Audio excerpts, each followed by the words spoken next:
Sinibingelele siphinde sinamukele eMakhaya TV.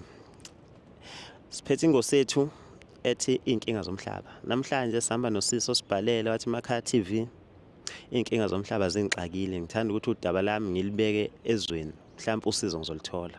Asazi noma usizo uzolithola noma ngeke alithole, kodwa sithemba ukuthi usizo ngoba sefikele ekhaya into azoyithola. Sisi, sikwamukele siphinde sikubingelele eMakhaya TV. Ngiyabingelela nami, ngiyathokoza ukuba khona la. Usisi uthe uthanda ukuthi abe anonymous, angazisho igama lakhe. So vele sihlalo dabeni. Sisi, inkinga zomhlaba zikukhungathe ngani? Nginenkinga la ngisebenza emakhishini kahle kahle. Ngenxa yokungawutholi umsebenzi, so ngifundile, ngenza i-teaching, anguthola umsebenzi, so ngase ngitholela ke owasemakhishini. So bengisebenza kamnandi nje, kukuhle kulomuzi. Ngifika khona ngafica umama wakhona wathi ubaba wakhona usebenza phesheya. So wangibonisa yonke ke into eyenzekalayo kule ekhaya, waseyangitshela ukuthi khona i-room ongamele ngene kuyo nangephutha. Kule room le kuno swimming pool ngemuva. So wathi nje angingalokuthi nje ngize ngiye kwakhona lapho nakuyi-room le, i-room kababa wakhona. So bengisebenza kamnandi, yonke into right nomedemu. Kuthe ngelinye ilanga nje, ngezwe nje khona umuntu obhukudayo. Ngixake ukuthi kanjani ngoba phela la ekhaya ngedwa kho umuntu. Ngizibo first time lento ukuthi khona umuntu okwi-swimming pool. Phinde futhi nangakusasa same thing.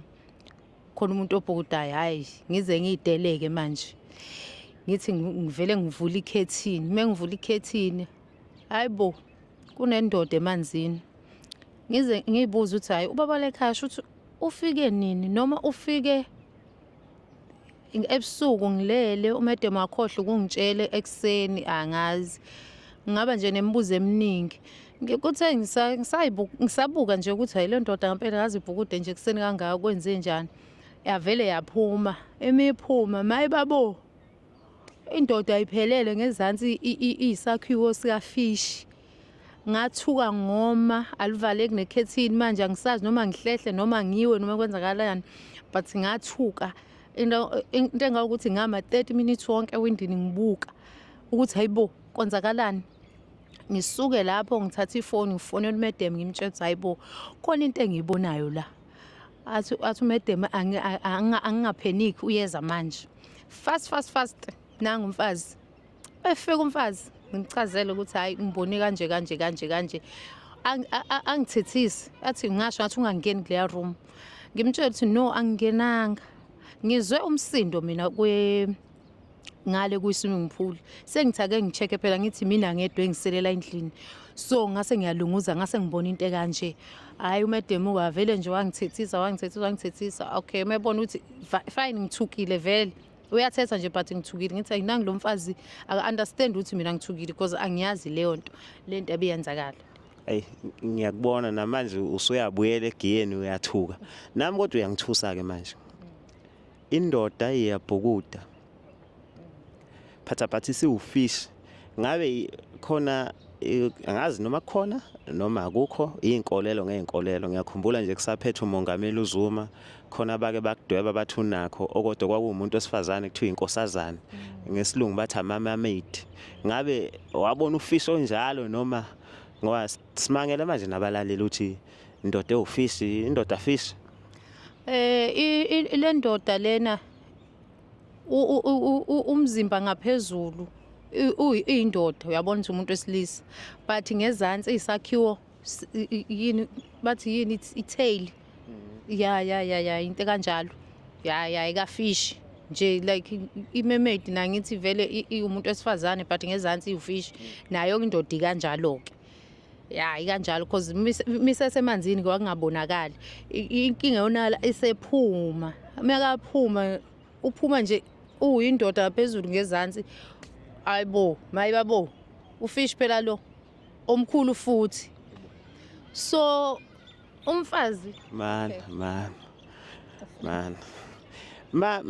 Mawusebenza thungavuli kuleli kamera. Yena umedemo wayengena yini?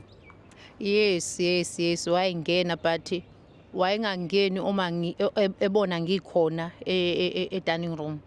Wayengena ngey'khathi zasebusuku cause ngelinye ilanga ngathi ngiyaphuma ngiyochama. Ngambona ephuma khona. At the time ephuma khona kule room lena kwakushunqa santuthu uma evula umnyango. So mase uvalile futhi lentuthu iphindele phakathi. Ngangana ngayitshela maybe bekawushisa impepho because khona abanye abantu abakhulela ey'mpepheni ebusuku. So ngayitshela ukuthi maybe beyishisa impepho kodwa nayo umqondo yahamba because kwakumele phela inuke indlu yonke impepho but ayinukanga. So shuthi kahle ngangibrainwashiwe nje yile moya emibi eyayikhona ukuthi nongicabange kanjalo. Yeah. So uyafika kumedemu uyakubona ukuthi uyaphenika nawe uyathetha. Kwenzakalani emva kwalapho? Wase ehlala phansi nami ke umfazi wanginika imali. Isamba semali.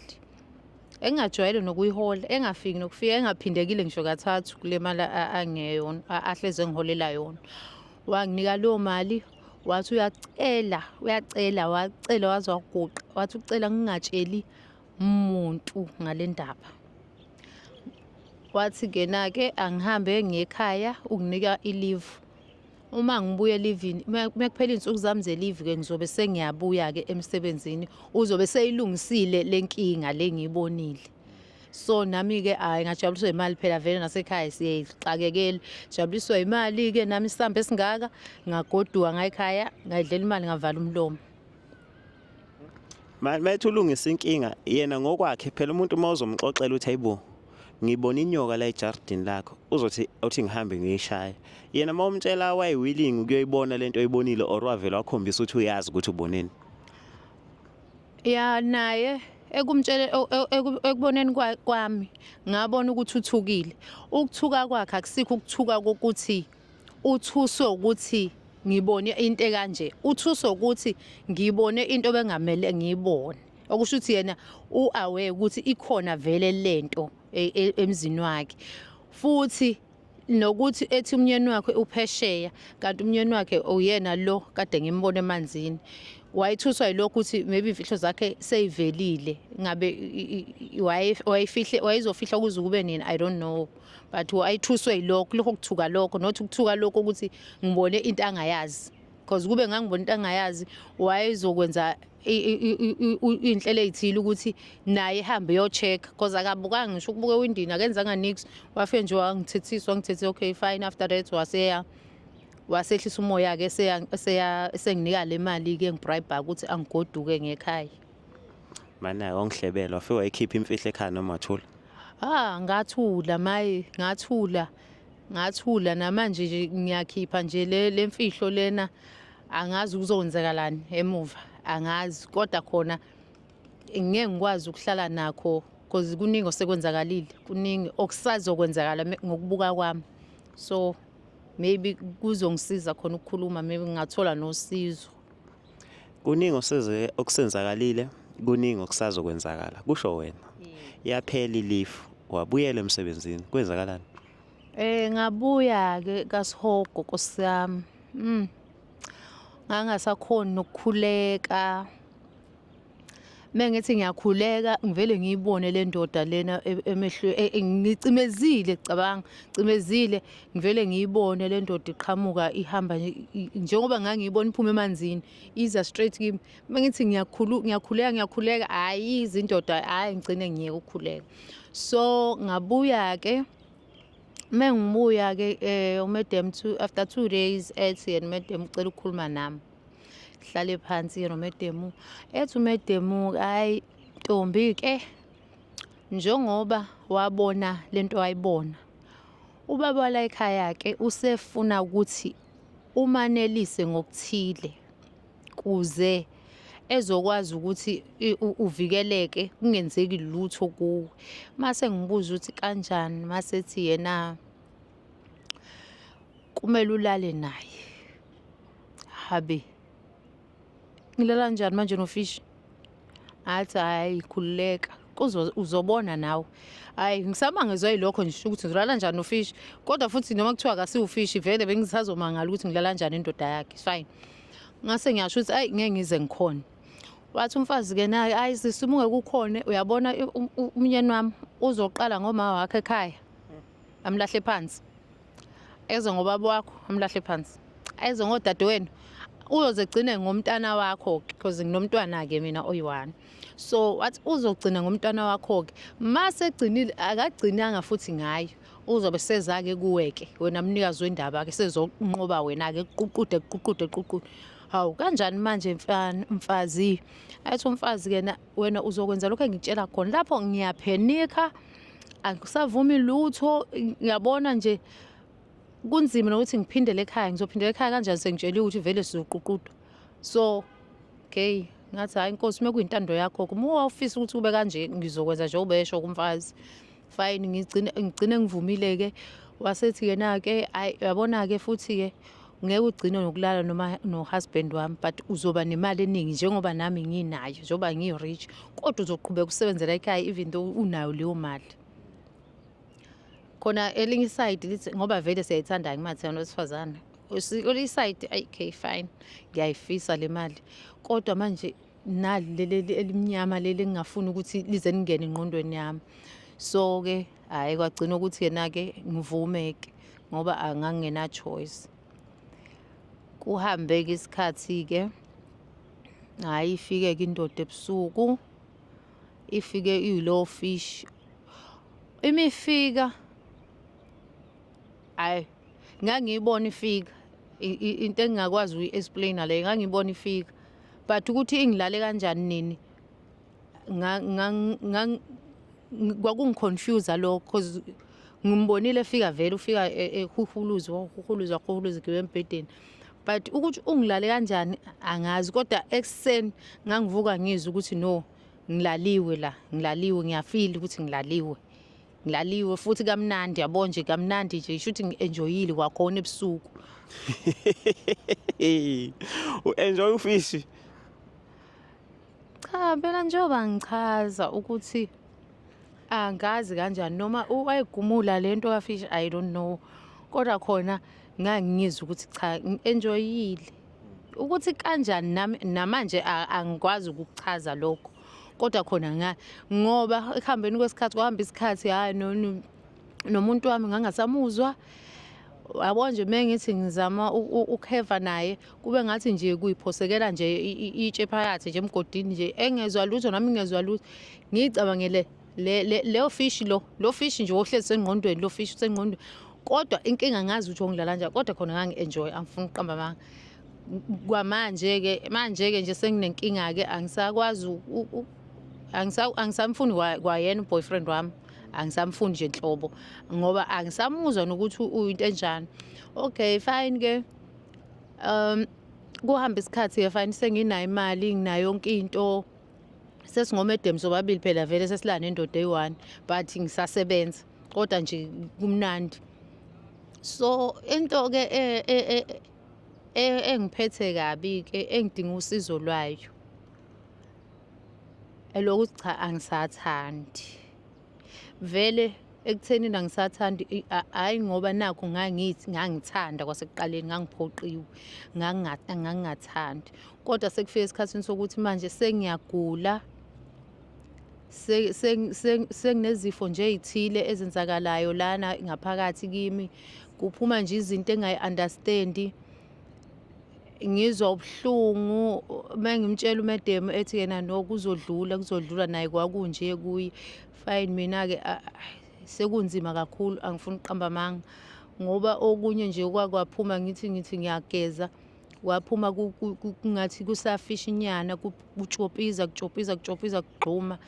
So kunzima because the other day ngakhuluma naye lo sisi lo ngamtshela ukuthi manje ngoba ngifuna ukuphuma mina kule nto wathi yabona uma ufuna ukuphuma uzolahlela yonke into onayo yonke into ngathi mina isifani bengivele ngingenalutho before ngifike la wangithatha-ke wathi yena ucela esambeni ngiselendlini kamnyeni wakhe siyokhuluma nomnyeni wakhe. Hawu kanti ngoba uyakwazi ukukhuluma naye wayengakhulumanga naye before kwenzeke yonke lento wathi-ke nano kwakungeke kube lula ngoba wayesengibonile kodwa manje kungcono bosengizwile. Hayi ngabona ukuthi hayi shuthi sekusethuneni lami-ke laphana ngeke ngisaphuma. Sahamba-ke sakulindlu mesingena hhayi yasho intuthu. Yasho intuthu. Le ntuthu ayihishani ayinuki. Intuthu nje angazi ngoba ngihagwa iyanuka but leyana intuthu like enkungu. Intuthu like inkungu so. Singene kule enginike like ishidi elimnyama ethi angiyimbozi. Sifike siguqe. Masifike siguqa la mase yakhuluma. Uma ekhuluma lo mfazi lona avela akhulume ulimi engingalwazi engingakazi ngizwe ngiluzwe futhi. Akhuluma umfazi akhuluma umfazi akhuluma umfazi kuvele kuqhamuke izwi nje liqhamuka phezulu le ndoda futhi naye futhi le ndoda ikhuluma into engekho ngithi vele ngibona ukuthi hayi no la kudlalwa ngami la shuthi usazo sacrifice ngami lo muntu nothi ukuthi yena uzongicelela wayekhuluma into engayizwa akhuluma sekunjalo qhamuka izwi lwesifazane likhuluma naye ephendula lo mfazi phinde kuqhamuke lengane hayi khuluma ingane naye aphendula umfazi masethi hayi asambeni sesiqedile siphuma ngimbuza ukuthi hayi manje wasekukhuluma abantu abaningi ngale komnyeni wakho wathi kena umyeni wakhe nomamezala wakhe nengane yabo. Hawu mangixoxela lo sisi uyasho ukuthi kena naye waya enyangeni efuna ukuthwala wamthwalisa ngofishi. So lo fish lo mase umkhulu kwakumele uphindisele emuva wangakhona ukuphindisa emuva ese enjoya imali nefamily yakhe esewukhohliwe yena. So wathi mase kuqala kwashona umnyeni wakhe so umnyeni wakhe meshona washona engozini yemoto kodwa uthi imoto yayingenalutho nomnyeni wakhe nje wayengenalutho nje kodwa kwathi ingozi yemoto washona kanjalo umnyeni wakhe. Meshona umnyeni wakhe ke wabuya kuye ngephupho mebuya kuye ngephupho wathi yena ucela amenzele i-ritual ethile.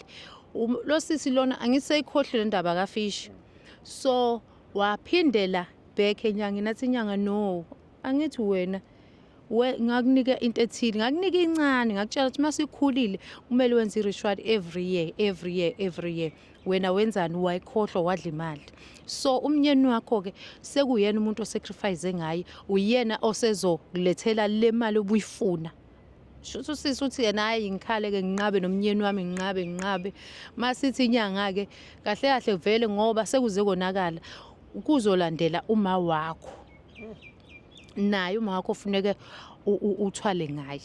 Uthi usisi hayi ngibona ukuthi hayi sekungaphezulu kwamandla ami ke ngisho ukuthi ngicela ukubuyisa kufishi wakho wathi cha ufishi ususorted usuku umnyeni wakho uyena esezoba ilokhu izithwalo sakho esizokulethela yonke into obuyifuna.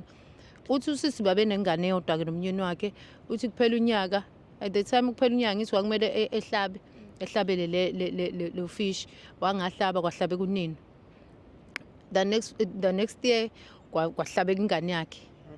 Uthi yena ke hayi waseyaphindela enyangeni yasiyamtshela inyanga ukuthi hayi sengiqedile ke ngoba vele awusenalutho imali yakho kuyindle uyidle kuyi-enjoy vele ngithi ugreedy so idla imali yakho uyi-enjoy wedwa ngoba labantu abafunela imali awukwazanga ukusacrifice ngalento engangithi sacrifice ngayo ngalesa sikhathi. So naye usisi kahle akasathandi manje akazi naye ukuthi engaphuma kanjani njoba sefake mina-ke kulolo gibeke nami angazi ukuthi ngingaphuma kanjani. Wena susabela impilo yakho nomndeni wakho ukuthi nawe ngathi sekuzokwenzeka lesi senzeka kulo sisi.